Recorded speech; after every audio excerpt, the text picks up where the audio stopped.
I am the tofu golem. Please enjoy the video.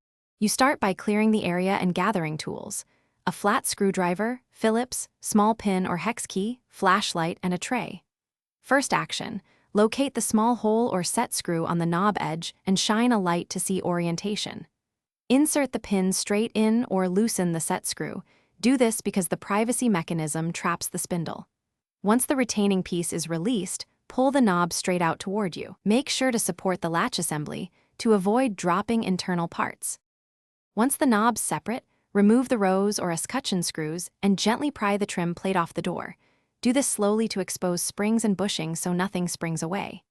As you pull the interior knob, observe the spindle and how it engages the latch. This explains why some knobs stick. With the trim removed, slide the spindle out straight, then lift the latch mechanism from the door edge. Make sure to place small parts in a tray so reassembly is straightforward.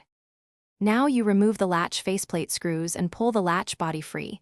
Note which side faces the door jamb because orientation matters for proper operation. Inspect the privacy cam and retainer clip. Replace any broken parts so the knob will operate smoothly. Reassemble in reverse order.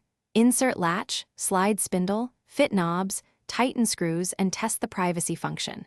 If the latch binds, loosen screws slightly and realign the strike plate. Thanks for watching. Consider subscribing if we helped you today.